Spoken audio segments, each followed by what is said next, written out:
Virgin. Beauty. Bitch. Podcast. Inspiring women to overcome social stereotypes and share unique life experiences without fear of being defiantly different. Your hosts, Christopher and Heather. Let's talk, shall we? Typical pre-Christmas lists are all about things we want. But we're going to turn that upside down. We're going to ask instead, what were the main concerns of women in 2025?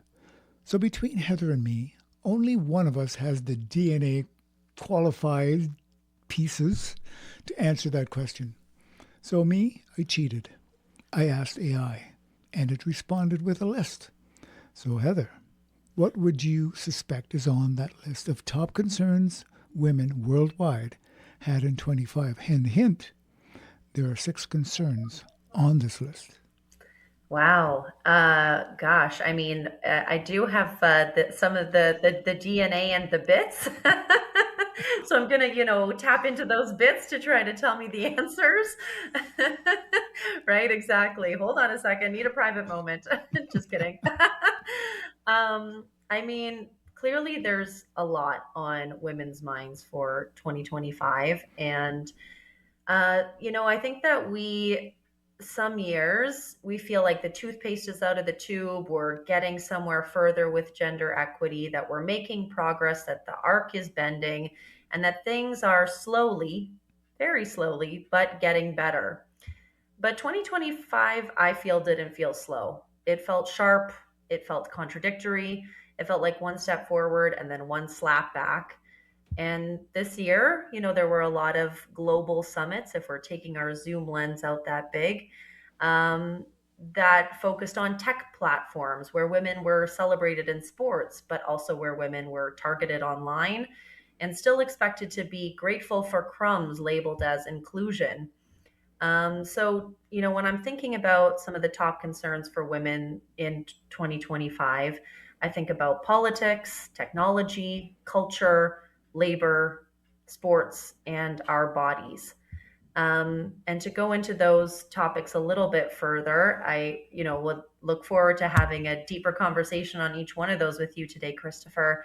But kind of to break it down in those categories for me personally, I think it's no surprise to our listeners or anyone else that I believe it's something like, if we go at the rate that we're going at right now, it will be another 400 years before we get gender equity in the highest levels of political leadership. Um, that is a very slow to move reality. And what Christopher and I have talked about is, that the women that are into those levels of positions and leadership are making huge strides. Like, I think about the woman president in Mexico who recently was groped when she was outside at a public event, and she's pressing charges on that individual and calling out the sexism that exists there.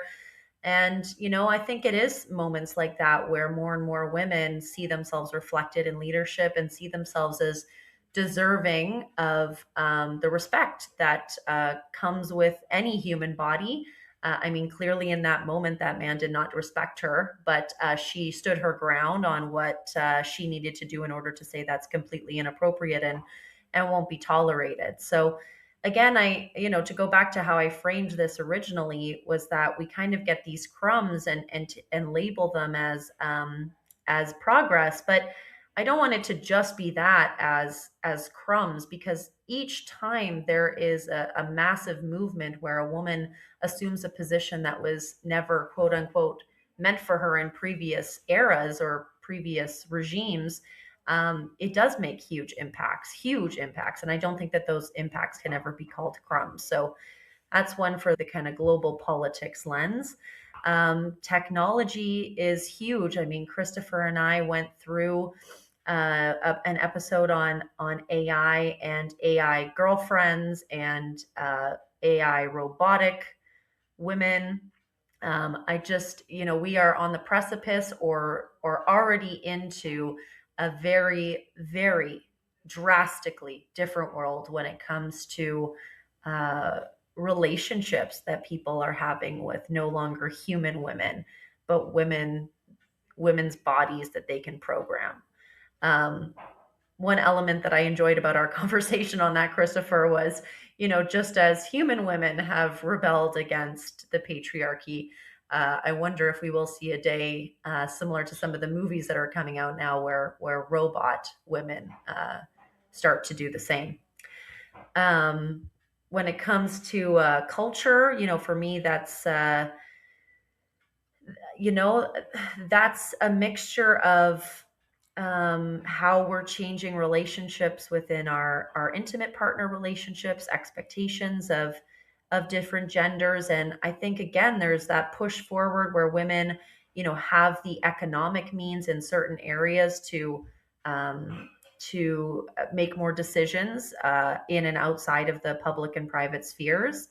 But at the same time, we see a major pushback with some of these manosphere groups where men are feeling like they're being left behind and organizing sometimes in very aggressive or demeaning ways. So that's, I think, a huge incline for what we have to be thinking about in the years ahead.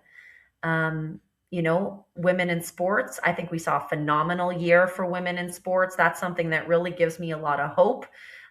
Christopher and I have done several podcasts this year on particularly basketball, but there's all across the board record numbers of women's sports getting more and more viewership. And we know that they're not getting paid what they deserve. So that's a continued piece of the puzzle.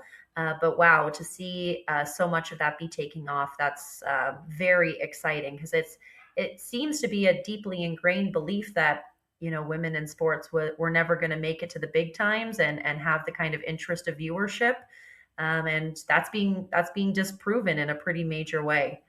So I'll leave it there for now. We'll see how I did against Christopher's check-in, but would love to hear what the AI gave us introspection on.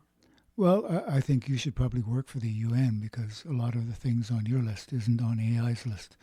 So I think you're more qualified than AI to work with the UN. Mhm. I'll take that. That's nice. It Anytime had I can, one combat up. AI knowing it all, but So it had reproductive rights, right? Workplace equity, violence and safety, political representation, health and well-being, affordability of healthcare, and climate justice was its list. Obviously, it just narrowed down. I'm sure the list goes on for infinitum. But I asked AI, I responded to AI with this.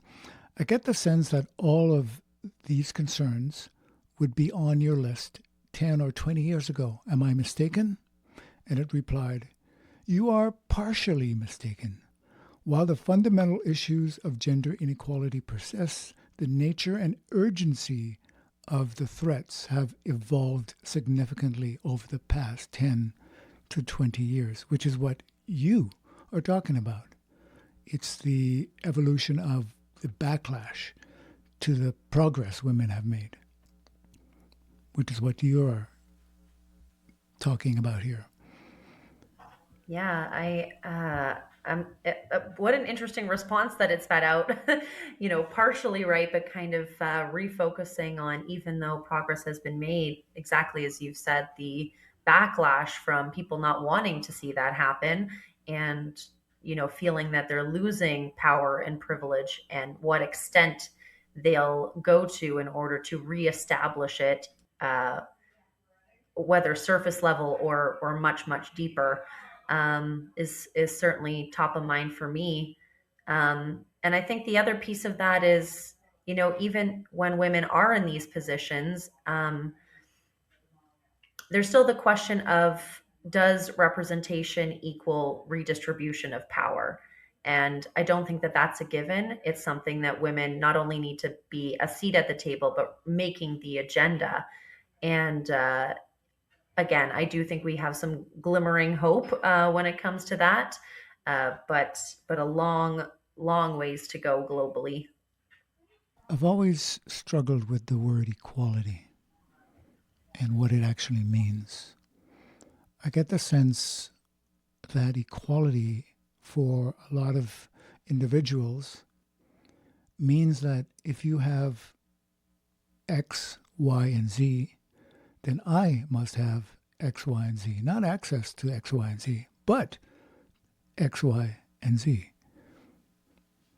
I'm not sure if that is what equality is. I think that people bring different things to the table, and people respond to different inputs and rewards or acknowledgments.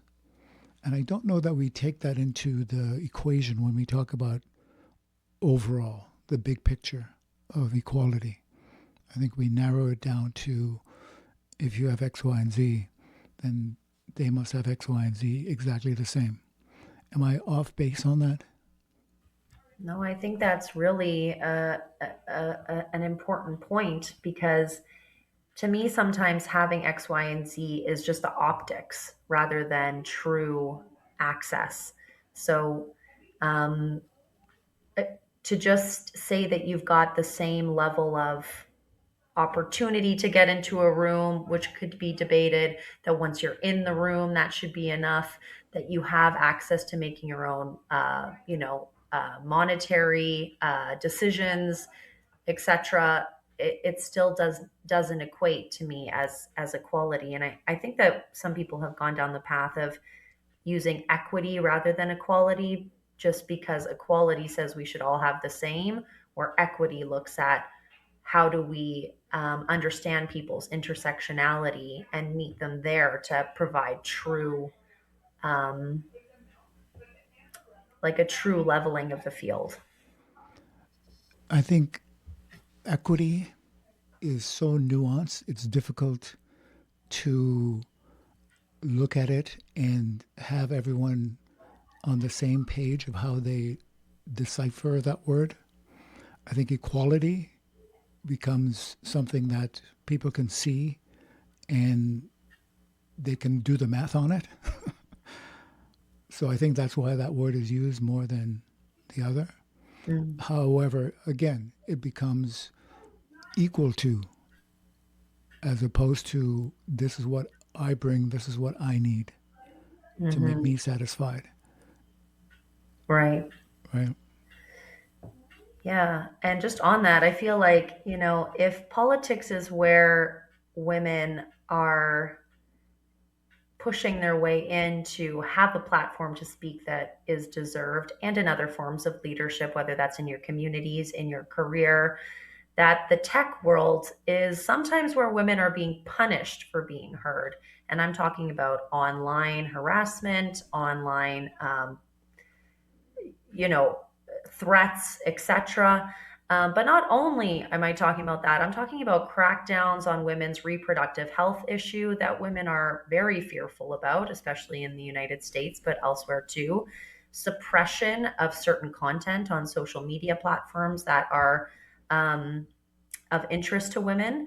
Of course, we've got the algorithmic biases that we're only hearing the things that we want to hear, and sometimes the suppression of other algorithms is very much the world that we're living in.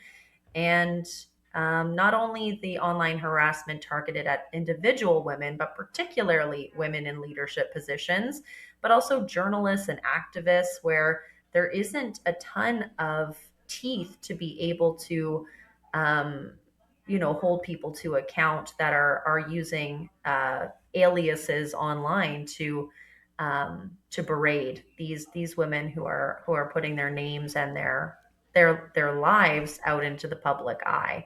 So I think that going into leadership, there is always an element that people are paying more attention to what you're saying and doing.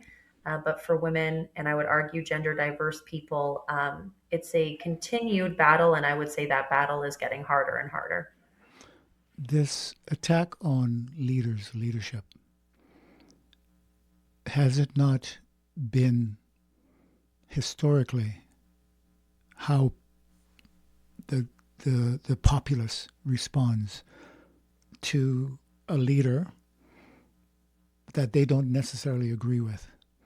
I think in the case of women, it becomes a gendered disrespect. But we've we've shot presidents in the past. We've assassinated leaders we don't agree with that were men. So I think it's something that is baked into that dichotomy of leader, followers, and those who disagree. That person will always be in a target.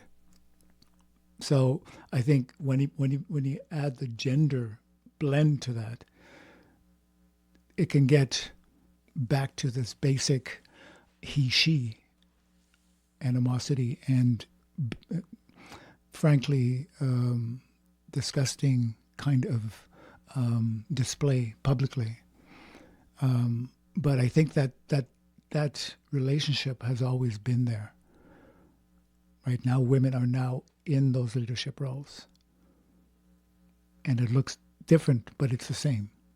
It's I don't disagree with you. I'm going to disrespect you. I'm going to do everything I can to get you out of the position you're in.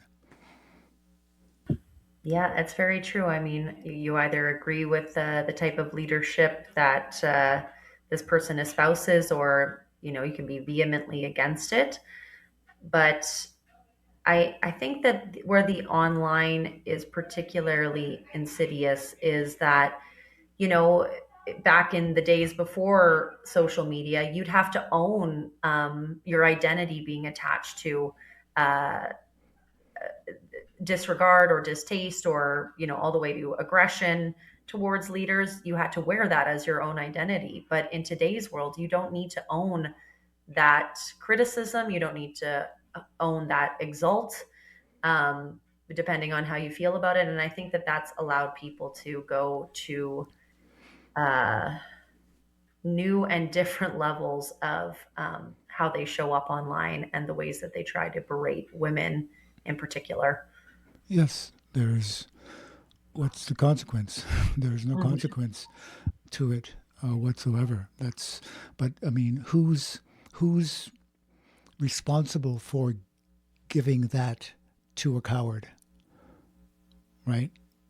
Now the coward has a platform, and they can expose what it is they feel as,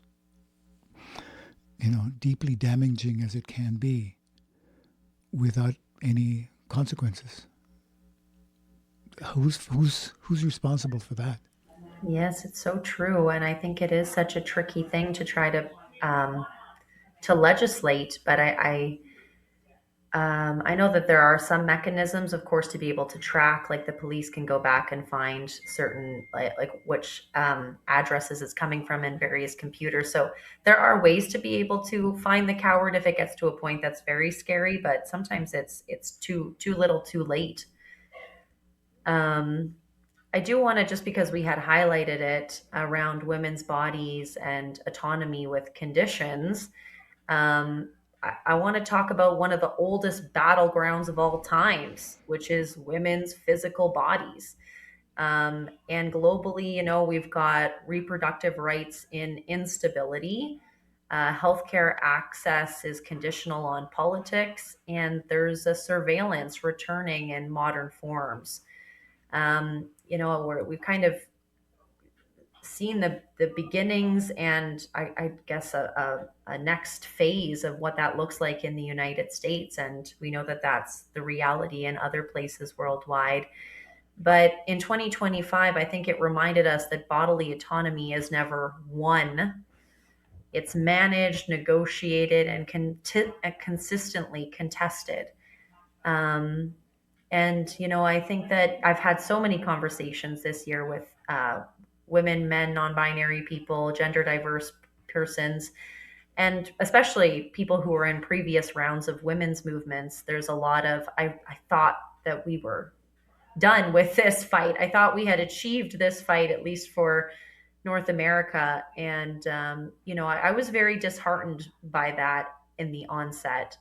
But that now I see it more as a reinvigoration, that these elements that we fought so hard to achieve are never stable, and we have to continue to keep an eye on the agendas that are trying to remove these rights. 2 steps forward, always 4 steps back. That if you have opposition in power to what it is you want, yes, you can storm the barricades, you can gain ground, but you can bet they will be reinforced and you will be pushed back to a position you don't want to be in anymore.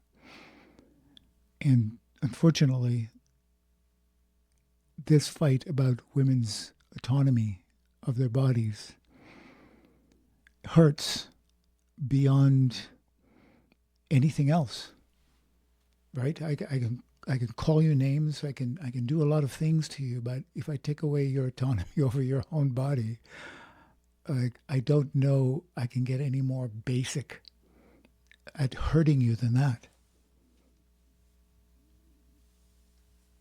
And to have a government do that to you, that is the saddest part of all, is that a government can manipulate powers that be in order to make that happen to women everywhere.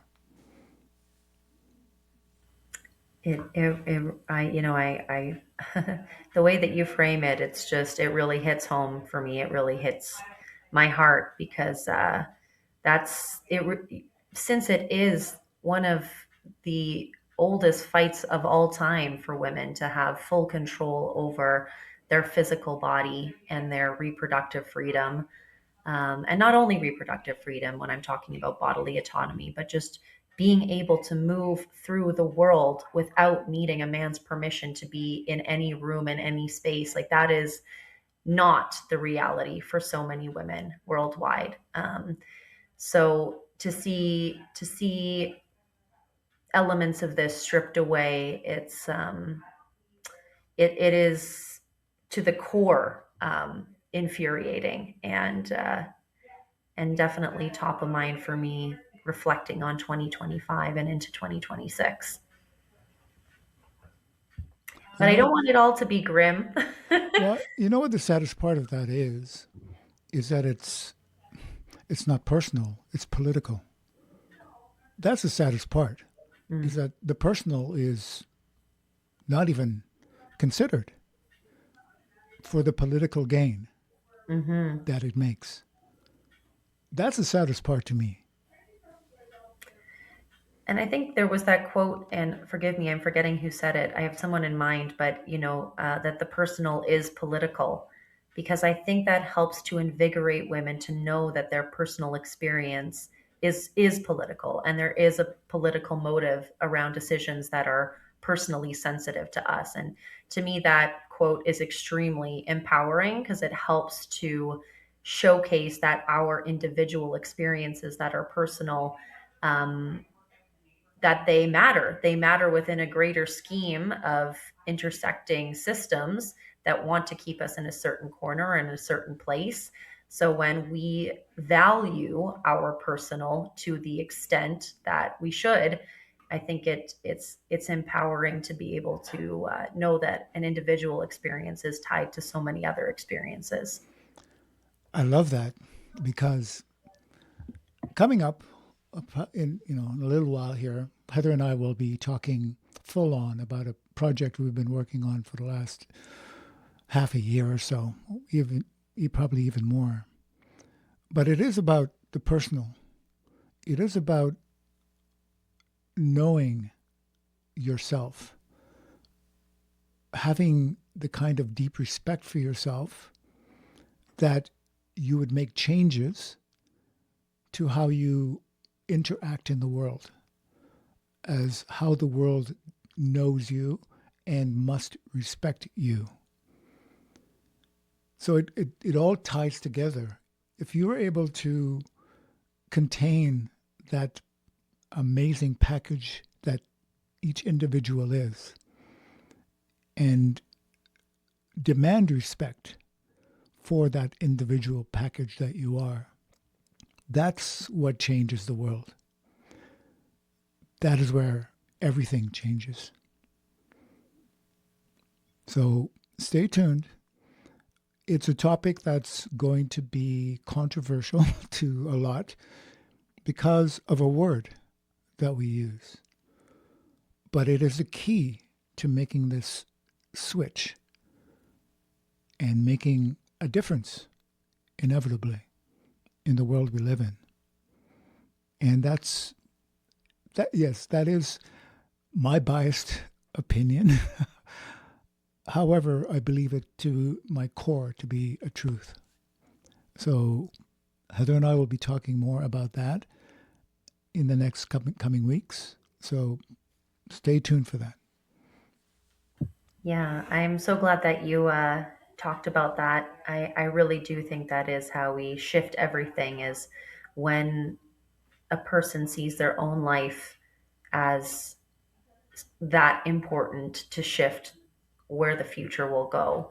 And for many, many, uh, different eras, that hasn't been what women have been told about their lives. So we are so excited to be able to share what we've been conjuring up with you in 2026. I don't want to end this conversation without a little bit of some good things that happened, because I think there were some tremendous successes. And I want to go into the sports world, because women's sports gained unprecedented visibility.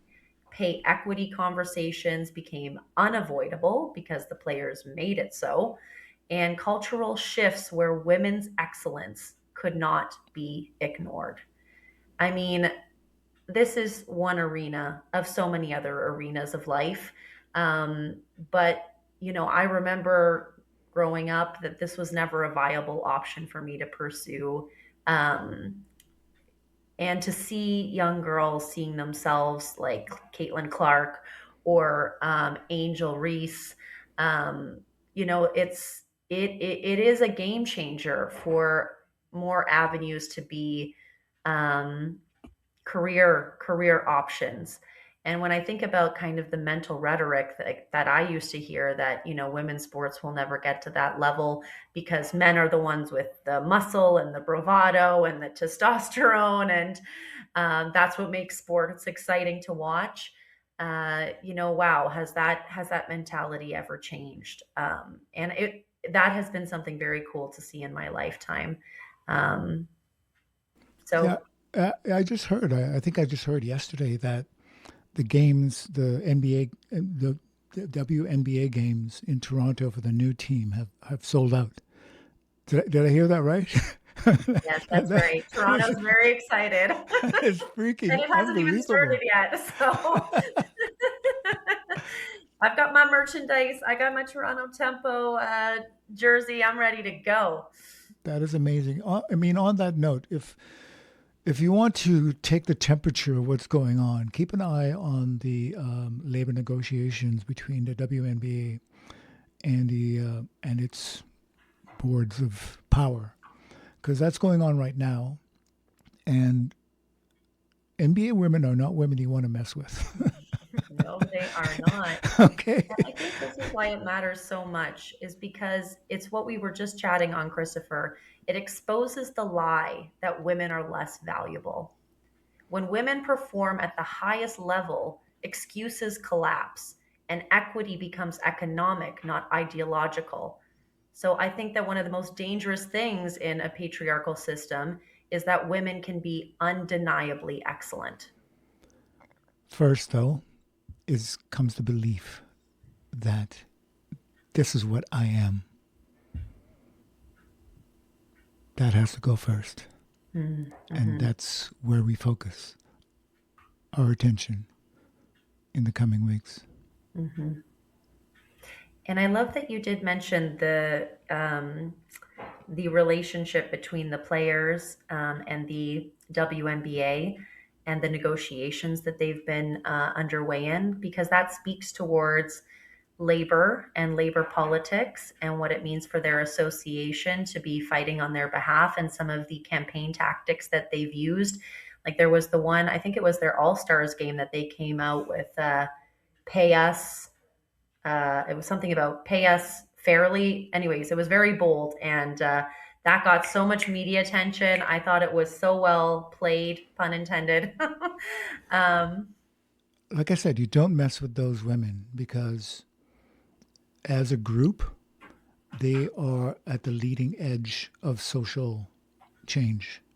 During COVID, they were front and center on what is actually important to society.